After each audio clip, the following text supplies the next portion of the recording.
अखिल बंगाल शिक्षक समिति एबीपीटीए का प्रतिनिधि मंडल 10 सूत्री मांगों को लेकर ग्वालपोखर एसआई कार्यालय में ज्ञापन जमा दिए है।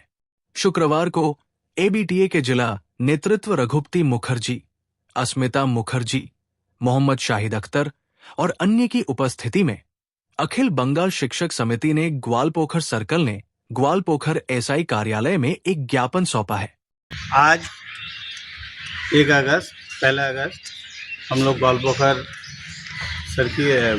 एबीपीटीए के जानिब से एसआई साहब को सर्किल और कुछ और प्रॉब्लम्स के बारे में बताने के लिए हम लोग यहाँ आए थे, लेकिन इत्तेफाक से एसआई साहब मौजूद नहीं है, रिसीव करके दे गया है।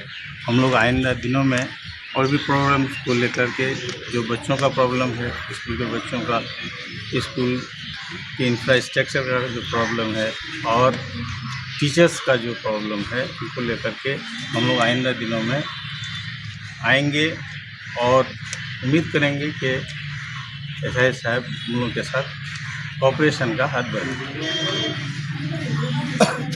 দেখুন, বিষয়টা হলো আজকে আমরা এবিপিটি অর্থাৎ নিখিল বঙ্গ প্রাথমিক শিক্ষক সমিতি, আপনারা জানবেন যে আমরা প্রায় 1 মাস আগে এই গোয়ালপুকুর এসআই অফ স্কুলসকে একটা ইন্টিমেশন দিয়েছিলাম যে গোয়ালপুকুর সার্কেলের শিক্ষার স্বার্থে শিক্ষক এবং ছাত্রদের বিভিন্ন সমস্যা যে বিষয়গুলো আছে, এই বিষয়গুলো নিয়ে তাকে একটা স্মারকলিপি দেব।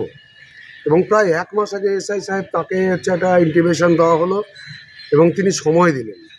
কিন্তু আমরা লক্ষ্য করলাম যে যেদিন ডেপুটেশনের দিন, সেদিন এসআই ডেপুটেশনের সময় থাকলেন না।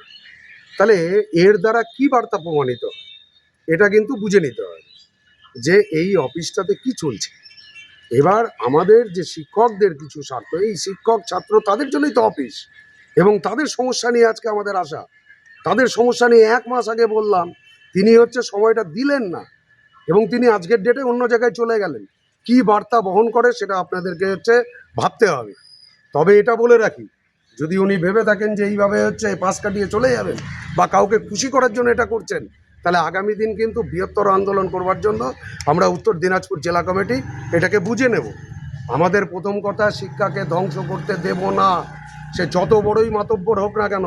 যদি কেউ ভেবে থাকে যে সরকারি শিক্ষা ব্যবস্থাকে ভেঙে ফেলবে, সরকারি শিক্ষা ব্যবস্থাকে কুক্ষিগত করে রাখবে, টিচারদেরকে ভয় দেখাবে, টিচারদেরকে ভয় দেখিয়ে একটা অনুশাসনের মধ্যে নিয়ে চলে আসবে, এই জিনিস কিন্তু পশ্চিমবঙ্গে চলবে না। তাকে এটা আমরা মনে করিয়ে দিতে চাই এবং তাকে এটা বলে দিয়ে দিতে চাই যে তার দায়িত্ব তিনি পালন নিশ্চিতভাবে তাকে করবেন আগামী দিন।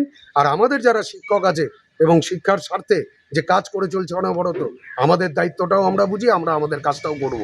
কিন্তু বিষয়টা আজকে সবথেকে গুরুত্বপূর্ণ বিষয় যে গোটা রাজ্য জুড়ে যখন শিক্ষা ব্যবস্থা নিয়ে আলাপালা চলছে, সমস্ত মন্ত্রী নেতারা চুরির দায়ে জেলে বসে আছে, এবং সেই সময় এই এলাকার যে শিক্ষা, পিছিয়ে পড়া এলাকা, সাধারণ মানুষ চায় তাদের ছেলেরা যে লেখাপড়া শিখুক, এবং সেই সমস্ত বিষয়গুলো নিয়ে তার সাথে আমরা আলোচনার জন্য যখন এসেছিলাম, তিনি আজকে কি করলেন, এখান থেকে পালিয়ে চলে গেলেন আর ডেপুটেশনে থাকলেন না। এই জিনিস মেনে নেওয়া যায় না। ঠিক আছে, আমরা এখানে আজকে একটা কপি দিয়ে গেলাম, কিন্তু আগামী দিনের জন্য প্রস্তুত ওনাকে থাকতে হবে। এইটুকু বার্তা আমরা আজকে উত্তর দিনাজপুর জেলা কমিটির পক্ষ থেকে দিয়ে যেতে চাই।